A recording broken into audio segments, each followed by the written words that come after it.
Israel தலைநகர் del அவீவ்ல ஆயிரக்கணக்கான மக்கள் ஒன்று சேர்ந்திருக்கிறார்கள், யூதர்கள் ஒன்று சேர்ந்திருக்கிறார்கள். மாபெரும் போராட்டங்கள், ஆர்ப்பாட்டங்கள் நடைபெறுகிறது. ஈரானுக்கும் அமெரிக்காவுக்கும் இடையில ஒரு பேச்சுவார்த்தை நடைபெற்று வரக்கூடிய சூழல்ல ஈரானுடைய பேச்சுவார்த்தை குழுவினரை கொல்வதற்கு இஸ்ரேல் திட்டம் தீட்டியது. அந்த செய்தி அமெரிக்காவுக்கு தெரிய வந்த உடனேயே அமெரிக்கா என்ன பண்றாங்கன்னா, மத்திய கிழக்கு நாடுகள் வழியாக, எந்த நாடு வழியாக ஈரானுக்கு தகவல் சொன்னாங்கன்னு வெளிப்படையா வரல, ஆனா மத்திய கிழக்கு அரபு நாடுகள் வழியாக ஈரானுக்கு இந்த தகவல்களை அமெரிக்கா எத்தி வைத்தது. ஈரானுடைய IRGC-னுடைய தற்காலிக தளபதியாக செயல்பட்டு வருகிற அகமது வாஹிதி அவர்கள் பப்ளிக்ல மக்கள் பார்வைக்கு தோன்றி இருக்கிறார்.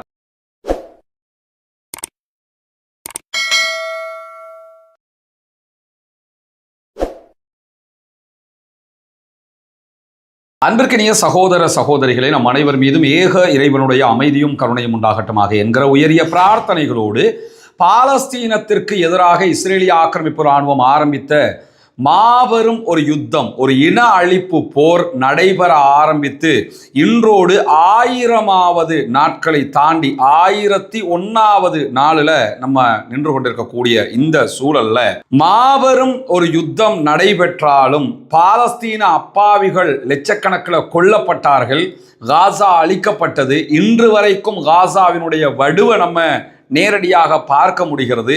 ஒவ்வொரு நாளும் இஸ்ரேல் காசா அப்பாவிகளுக்கு எதிரான வரம்பு மீறிய தாக்குதல்களை இன்றும் தொடர்ந்து கொண்டிருந்தாலும் காசாவில் அவர்களால் ஜெயிக்க முடியவில்லை. பாலஸ்தீன விடுதலை போராட்ட அமைப்பினரை இஸ்ரேலிய ஆக்கிரமிப்பு இராணுவத்தால் அழிக்க முடியாமல் தோல்வியடைந்தது.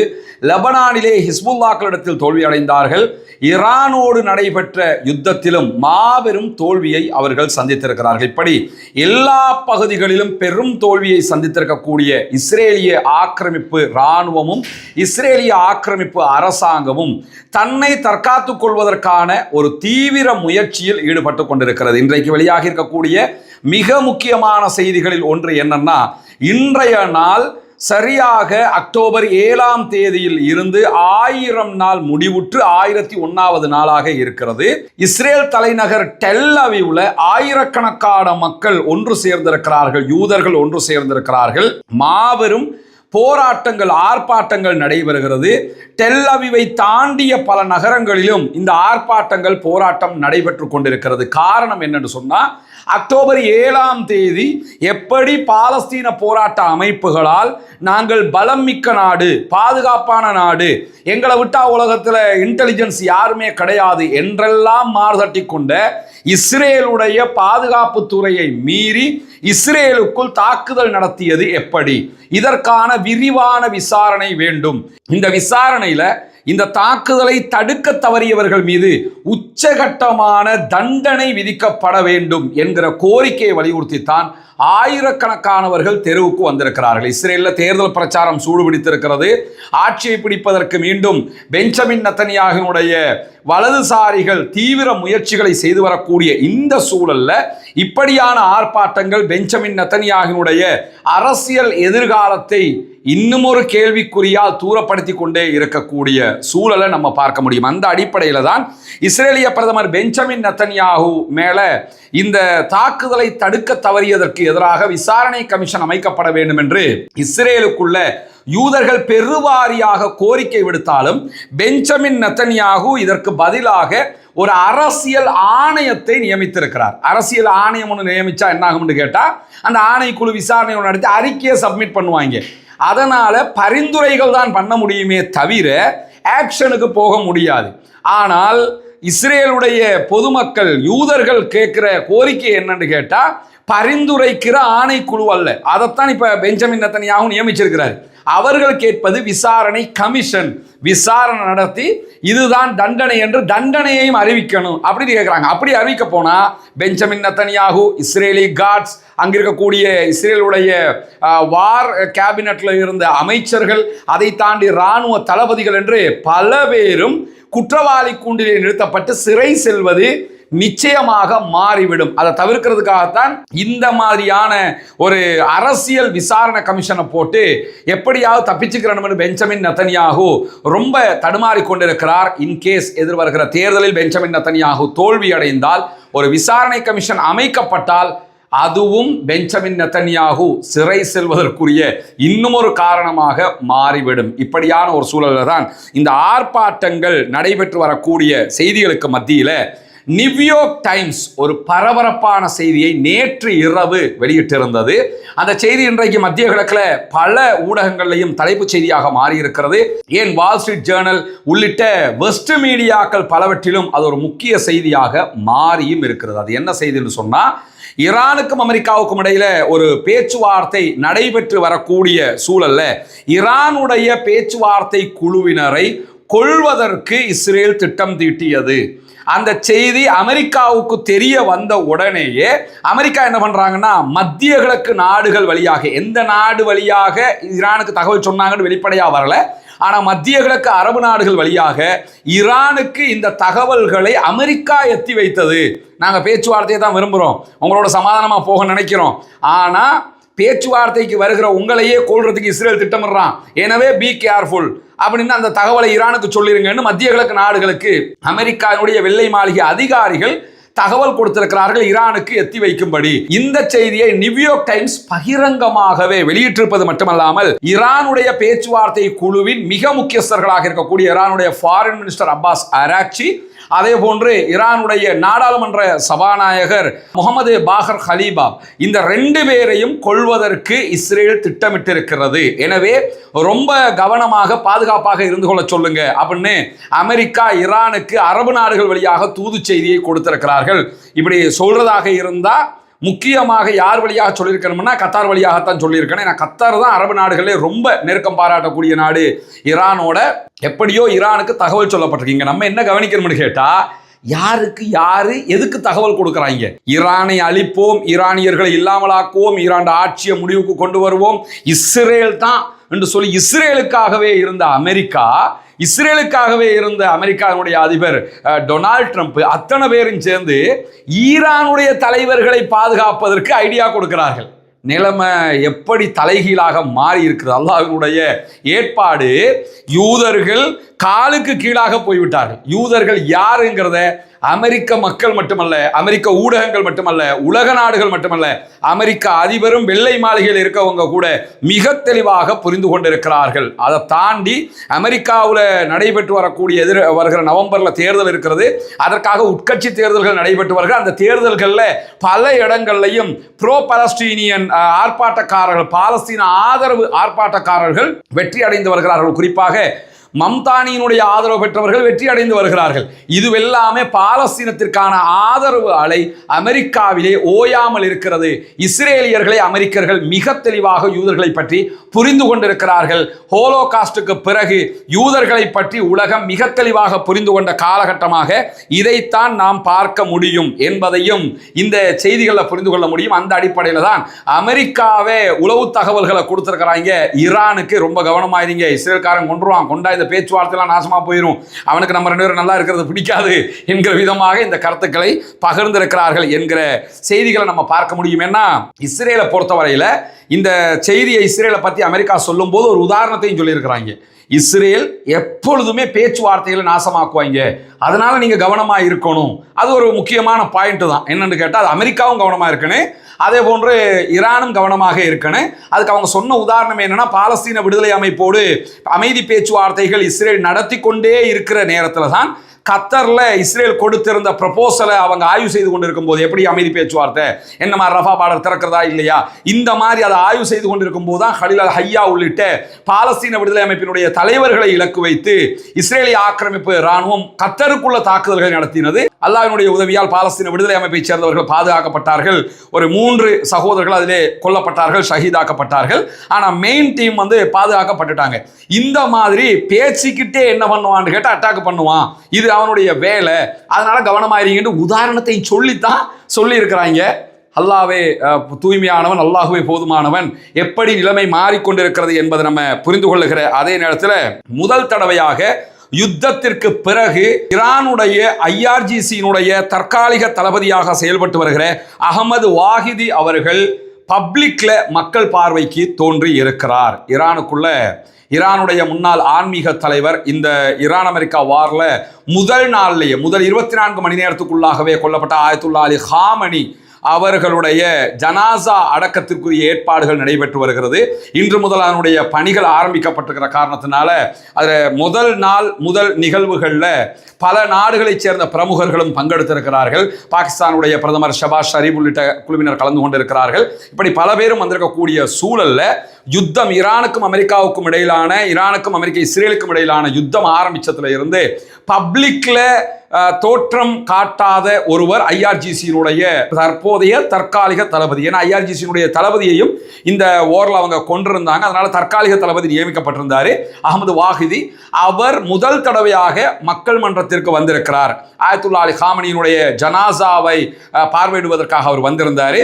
அந்த காட்சிகள் தற்போது வெளியாகி இருக்கிறார். அது தொடர்பாக இன்றைக்கு அல் ஜசீராவினுடைய செய்தியாளர் அலி ஹாஷிம் இந்த செய்திகளை உறுதிப்படுத்தி இருக்கிறார். அந்த வீடியோக்களும் புகைப்படங்களும் கூட பிரஸ் டிவி வெளியிட்டுக் கொண்டே இருக்கக்கூடிய சூழல்ல தான் இன்றைக்கு ஆயத்துல்லா அலி ஹாமனி அவர்களுடைய ஜனாசா அடக்க நிகழ்வுகளுக்கு பல நாடுகளையும் சேர்ந்த பிரமுகர்கள் வருகிற அதே நேரம் ஆப்கானிஸ்தானுடைய வெளியுறவு அமைச்சரும் இந்த நிகழ்விலே பங்கெடுத்திருக்கிறார் என்கிற செய்திகளையும் காட்சிகளையும் ஈரானுடைய பிரஸ் டிவி ஒளிபரப்பிக் கொண்டிருப்பதை நம்ம பார்க்க முடியும்.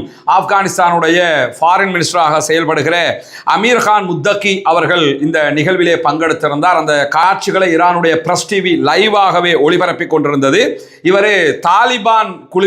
இவருடைய தகப்பனார் தாலிபான் குழுவினுடைய முக்கியஸ்தராக இருக்கிற காலத்தில் அவருக்கு ஆதரவாக பல உதவிகளையும் ஈரான் செய்து கொண்டிருந்தது என்கிற வரலாற்று செய்திகள் எல்லாம் இருக்கிறது. 1990 காலகட்டங்களில் அப்படி தாலிபான்களுக்கு ஒத்துழைப்பாக ஈரான் இருந்திருக்கிறது என்கிற தரவுகளும் இன்றைக்கு வெளியாகி இருக்கிற அதே நேரத்தில் தான் அமெரிக்க இஸ்ரேலிய ஆக்கிரமிப்பு போரை ஈரான் எதிர்கொண்டு வெற்றி அடைந்திருக்கிறது. எனவே ஈரானிய மக்களுடைய மன உறுதியை பாராட்டுகிறோம் என்று சொல்லி இன்றைக்கு தஸ்னீம் நியூஸ் ஏஜென்சிக்கு தகவல் சொல்லியிருக்கக்கூடிய ஆப்கானிஸ்தானுடைய தாலிபான்களின் வெளிவிவகார அமைச்சர் ஈரானை பாராட்டி இருக்கிறார் என்கிற செய்திகளும் வெளியாகி இருக்கிறது. இந்த இடத்துல நம்ம என்ன கவனிக்கணும் அப்படின்னா, மத்திய கிழக்கில் ஒரு ஏற்றுக்கொள்ள முடியாத பாரிய யுத்தம் நடைபெற்றது. காசா போர், லெபனான்ல தாக்குதல், அதே போன்று ஈரானுடனான நேரடி யுத்தம், ஹவுத்திகள் மீதான தாக்குதல், இப்படி பல தாக்குதல்கள் நடைபெற்றது. இந்த தாக்குதல்கள் எல்லாம் இஸ்ரேலுக்கும் அமெரிக்காவுக்கும் அன்சக்சஸ் ஆகி ஈரானுக்கும் பாலஸ்தீன விடுதலை போராட்ட அமைப்புகளுக்கும் ஹிஸ்புல்லாக்களுக்கும் சக்சஸ் ஆக மாறியதற்கான காரணமே என்னன்னு கேட்டா, காலாகாலம் எதை வைத்து பிரித்தாலும் சூழ்ச்சியை பயன்படுத்தி இஸ்லாமியர்களை பிரித்து கொண்டிருந்தார்களோ அந்த விவகாரத்தில் ஈரானும் மற்ற தரப்பினரும் மிக தெளிவாக இருந்து விட்டார்கள். ஷியா சன்னி என்பதை வைத்துத்தான் எப்பொழுதுமே மத்திய கிழக்க பிளவுபடுத்தி வைத்துக் கொண்டிருந்தது அமெரிக்காவும் இஸ்ரேலும். இந்த காசா வார் ஆரம்பிச்சதுல இருந்து ஈரானுடைய வார் வரைக்குமே என்ன ஒரு காரியத்தை முன்னெடுக்க பார்த்தாங்கன்னா, ஷியா சன்னி, ஈரானை சார்ந்தவர்கள், ஹிஸ்புல்லாக்கள் எல்லாரும் ஷியாக்கள், காசா உள்ளிட்ட அரபு நாடுகள் இருக்கிற எல்லாருமே சன்னி முஸ்லிம்கள். எனவே ஷியாக்கள் சன்னிகள் என்று பிரிச்சு விட்டலாம்னு நினைச்சாங்க. இப்ப கூட ஹிஸ்புல்லாக்களோட இஸ்ரேல் சண்டைக்கு போக தேவையில்லை, ஹிஸ்புல்லாக்களை சிரியா பார்த்துக்கிறோம் என்றெல்லாம் எதுக்கு சொல்றாங்கன்னா, சிரியாவில் இருக்கிறவங்க சன்னிகள், ஹிஸ்புல்லாக்கள் ஷியாக்கள். எனவே ஷியா சன்னி சண்டையாக மாறிடட்டும். அதே மாதிரி இஸ்ரேல் அமெரிக்க தாக்குதல்கள் ஈரான் மீது நடத்தப்படுகிற போது ஈரான் அரபு நாடுகள் இருக்கக்கூடிய அமெரிக்காவினுடைய தளங்களை தாக்கியது. அந்த நேரத்தில் அரபு நாடுகள் எதுவுமே ஈரானுக்கு எதிராக தாக்குதல்களை நடத்தவில்லை, துபாயை தவிர மற்ற நாடுகள் தாக்குதல் நடத்தலை. தாக்குதல் நடத்தாமல் இருந்ததுக்கான காரணம் என்னன்னு கேட்டா, இது ஈரானுக்கும் அரபு நாடுகளுக்கும் இடையிலான சண்டை அல்ல, ஷியா சன்னி சண்டையும் அல்ல, இது அமெரிக்காவுக்கும் ஈரானுக்கும் இடையிலான சண்டை, இஸ்ரேலுக்கும் ஈரானுக்கும் இடையிலான சண்டை. அதுல அமெரிக்காவோட பேஸை தான் அவங்க அட்டாக் பண்றாங்க, நம்ம ஏன் இதுக்குள்ள போய் தலையை போட்டுக்கிறனுங்கிறதுக்காக அவங்க என்ன பண்ணலன்னா இந்த சண்டைக்குள்ளேயே நுழையல. எனவே இங்கு ஷியா சன்னி என்கிற வேறுபாட்டை இனிமேலும் மத்திய கிழக்குக்குள்ள தொடர்ந்து கொண்டு செல்ல முடியாது என்பதை இப்பொழுது மேற்குலகம் ஓரளவுக்கு புரிந்து கொண்டிருக்கும் என்பதை இன்றைக்கு வெளியாக இருக்கக்கூடிய இந்த செய்தியில் பார்க்க முடியும். ஆப்கானிஸ்தானில் இருக்கக்கூடிய தாலிபான்களை பொறுத்தவரையில் அவர்கள் குரான் சுன்னாவை பின்பற்றக்கூடிய சன்னி பிரிவை சேர்ந்தவர்களாக இருக்கிறார்கள். அதே நேரத்தில் மரணித்த ஆயத்துல்லா அலி ஹாமனி ஷியா பிரிவை சேர்ந்தவராக இருக்கிறார். ஆனால் அவருடைய ஜனாசாவுக்கு இவர்கள் பங்கெடுத்ததினூடாக ஈரானுக்கும் ஆப்கானுக்கும் இடையிலான உறவு வலுப்பெற்றிருக்கிறது. அதே போன்று ஷியா சன்னி வேறுபாடு களையப்பட்டிருக்கிறது. கொள்கை ரீதியிலான வேறுபாடு இருக்கத்தான் செய்யும், ஆனா அரசியல் ரீதியா ஷியா சன்னின்னு நம்ம சண்டை பிடிச்சிக்கிற வேணாம். ஏன்னா இந்த ஈரான் வார்ல நீங்க எடுத்துக்கிட்டீங்கன்னு கேட்டா, ஷியாக்களுக்கு எதிராக, குறிப்பாக ஈரானுக்கு எதிராக ஈராக்குக்குள்ள இருக்கக்கூடிய சன்னி பிரிவை தழுவிய குர்துகளை உள்ள விட்டு தாக்குதல் நடத்தலாம் போகலாம்னு திட்டமிட்டாங்க. ஆனால் துருக்கி மிக தெளிவாக நீங்க உள்ள போயிடக்கூடாது என்று சொல்லி அவர்களை தடுத்ததை எல்லாம் பார்க்க முடியும். எனவே இது ஒரு பெரிய இந்த ஜியோ பாலிடிக்ஸ்ல ஏற்பட்டிருக்கக்கூடிய பாரிய மாற்றமாகவும் நம்ம இதை உணர முடிகிற அதே நேரத்தில் ஈரான்ல தான் உலகத்தில் இருக்கக்கூடிய மிகப்பெரிய அகதிகள் தொகையும் இருப்பதை நம்ம பார்க்க முடியும். மற்ற நாடுகள்லாம் அகதிகள் இருந்தாலும் ஈரான்ல கிட்டத்தட்ட 35 லட்சம் அகதிகள் இருக்கிறார்கள். இதுல பெரும்பாலானவர்கள் ஆப்கானிஸ்தான்ல இருந்து அகதிகளாக இருக்கக்கூடியவர்கள். ஆப்கானிஸ்தானுக்கும் பாகிஸ்தானுக்கும் இடையில ஒரு முருகல் இருக்கிறது நமக்கு தெரியும். ஆனால் ஆப்கானிஸ்தானுக்கும் ஈரானுக்கும் இடையில ஏன் முருகல் இல்லைன்னு சொன்னா, ஆப்கானிஸ்தானுடைய அகதிகளை பாகிஸ்தான் வெளியேற்றிட்டாங்க. அது இல்லாம பலுசிஸ்தான் பிரச்சனை எல்லாம் பலது இருக்குது. ஆனால் ஈரான் அவர்களுக்கு அடைக்கலம், எவ்வளவு யுத்தம் வந்தாலும் அந்த அகதிகளை வெளியேற்றாமல் அவர்களுக்கு அடைக்கலம் கொடுத்து கொண்டே இருக்கிறது. இதுவும் ஒரு நல்ல முன்னேற்றமாக பார்க்கப்படுகிறது. இதுவெல்லாம் தான் இந்த 2 நாடுகளுக்கு உரிய நட்பை வலுப்படுத்துகிறது என்கிற செய்திகளுக்கு மத்தியில தான் முன்னாள் உச்ச தலைவராக செயல்பட்ட ஆயத்துல்லா அலி காமனியினுடைய ஜனாசா அடக்குகிற விவரங்கள் முழுமையாக இன்றைக்கு வெளியிடப்பட்டிருக்கிறது. சனிக்கிழமை முதல் திங்கட்கிழமை வரைக்கும், அதாவது ஜூலை 4 முதல் 6ஆம் தேதி வரைக்கும் தெஹ்ரான்ல அவருடைய ஜனாசாவை பார்வையிடுகிற நிகழ்வுகளுக்கான அனுமதிகள் கொடுக்கப்பட்டிருக்கிறது. அதுக்குரிய ஏற்பாடுகள் செய்யப்பட்டிருக்கிற அதே நேரத்தில் இந்த பொதுமக்கள் பார்வைக்காக கிராண்ட் முசல்லா பள்ளிவாயலில் இதற்குரிய ஏற்பாடுகளை ஈரானுடைய அரசு நேரடியாக செய்திருக்கிறது. அதற்கு பிறகு திங்கட்கிழமை தலைநகருடைய மெயின் ஸ்ட்ரீட்டுகளில், மெயின் ரோடுகளில் ஒரு பெரிய ஊர்வலம் ஜனாசாவை எடுத்துக்கொண்டு செல்ல இருக்கிறார்கள் என்கிற செய்திகள் வெளியாகி இருக்கிற அதே நேரம் செவ்வாய்க்கிழமை ஜூலை 7ஆம் தேதி ஊர்வலம் தெஹ்ரான்ல இருந்து நேரடியாக கும் நகரத்திற்கு கொண்டு செல்லப்படுகிறது. இது ஈரானியர்களுடைய ஒரு புனித நகரமாக அவர்கள் பார்ப்பார்கள். இஸ்லாத்தில் இல்லை, அவர்களுடைய புனித தலமாக, புனித நகரமாக அதை பார்க்கிறார்கள். அந்த நகரத்திற்கு அது எடுத்துச் செல்லப்படுகிற அதே நேரத்தில் புதன்கிழமை ஜூலை 8ஆம் தேதி ஈரானுக்கு வெளியில, அதாவது ஆயத்துல்லா அலி காமனி ஈரானுடைய ஆன்மீக தலைவர், இதே நேரம் அவருடைய ஜனாசா புதன்கிழமை ஜூலை 8ஆம் தேதி அண்டை நாடாக இருக்கக்கூடிய ஈராக்குக்கு எடுத்துச் செல்லப்படுகிறது. ஈராக்ல இருக்கக்கூடிய மிக முக்கியமான நகரமாக இருக்கிற நஜாப், அதே போன்று கர்பலா, இந்த 2 நகரங்களுக்கும் அவருடைய ஜனாசா எடுத்து செல்லப்படுகிறது. பிறகு வியாழக்கிழமை சரியாக ஜூலை 9ஆம் தேதி காமனியினுடைய உடல் அவருடைய சொந்த ஊராக இருக்கக்கூடிய மஷஹதுக்கு எடுத்து செல்லப்பட்டு அங்குதான் அடக்கம் செய்யப்படுகிறது. அது ஈரான்ல இருக்கிறது. ஈராக்குக்கு கொண்டு போவாங்க. திருப்பி சரியாக ஜூலை 9ஆம் தேதி மீண்டும் ஈரானுக்கு கொண்டு வந்துருவாங்க. இந்த நாட்களுக்குள்ளாக சுமார் 20 மில்லியன் மக்கள் இந்த ஜனாசாவை பார்வையிடுவதற்காக பங்கெடுக்க வாய்ப்பு இருக்கிறது என்று சொல்லி ஈரானுடைய பாதுகாப்புத்துறை அறிவித்திருக்கிறது. அத்தோடு பாதுகாப்பை உச்ச அளவில் பலப்படுத்தி இருக்கிறார்கள் என்கிற செய்திகளும் வெளியாக இருக்கிற அதே நேரம் பாகிஸ்தான், ரஷ்யா, சீனா உள்ளிட்ட 30க்கும் மேற்பட்ட நாடுகளுடைய தலைவர்கள் மற்றும் பிரதிநிதிகள் இந்த ஜனாசா அடக்குகிற நிகழ்விலே பங்கெடுக்கிறார்கள். இலங்கை சார்பாக யார் போறாங்க என்கிற தகவல்களின் வெளியாக நேற்றைய தினம் இந்தியாவிலிருந்து யார் போறாங்க என்கிற தகவல்கள் வெளியாக இருக்கு. இலங்கை சார்பாக பிரமுகர்களாக பல பேர் செல்ல வாய்ப்பு இருக்கிறது. குறிப்பாக ஸ்ரீலங்கா முஸ்லிம் காங்கிரசினுடைய தலைவர் ரவுஃப் ஹக்கீம் அவர்கள் நேற்றைய தினமே ஈரானுக்கு பயணம் மேற்கொண்டிருக்கிறார் என்கிற செய்திகளை எல்லாம் நம்ம பார்க்க முடிகிற அதே நேரத்தில் 90 நாடுகளைச் சேர்ந்த மத தலைவர்கள் இந்த நிகழ்வுகளில் பங்கெடுக்கிறார்கள் என்கிற செய்திகளையும் இன்றைக்கு ஈரான் உத்தியோகபூர்வமாக வெளியிட்டிருப்பதை நாம் பார்க்க முடியும். எனவே இன்றைக்கு வெளியாக இருக்கக்கூடிய மிக முக்கியமான செய்திகளுடைய தொகுப்பை தான் உங்களுக்கு மத்தியிலே கொண்டு வந்து தந்திருக்கிறோம். தொடர்ந்து இணைந்திருங்கள். ரஸ்மின் மயசி நியூஸ் மற்றும் ரஸ்மின் டாக்ஸ் ஆகிய 2 சேனல்களோடும் வரக்கூடிய உண்மை செய்திகளை உடனுக்குடன் உங்களுக்கு கொண்டு வந்து தருவதற்கு தயாராக இருக்கிறோம். ஆக்கிரமிப்புகள் ஓய வேண்டும், ஆக்கிரமிப்பாளர்களும் ஓய வேண்டும் என்கிற உயரிய பிரார்த்தனைகளோடு பாலஸ்தீனம் வெற்றி பெற வேண்டும், பாலஸ்தீனம் சுதந்திரம் அடைய வேண்டும் என்கிற பிரார்த்தனையை இணைத்துக் கொண்டவனாக ஆக்கிரமிப்பாளர்களுக்கு எதிராக தொடர்ந்தும் ஜனநாயக ரீதியாக குரல் எழுப்புவோமாக. வாஹர் தஅவானா அல்ஹம்துலில்லாஹி ரப்பில் ஆலமீன்.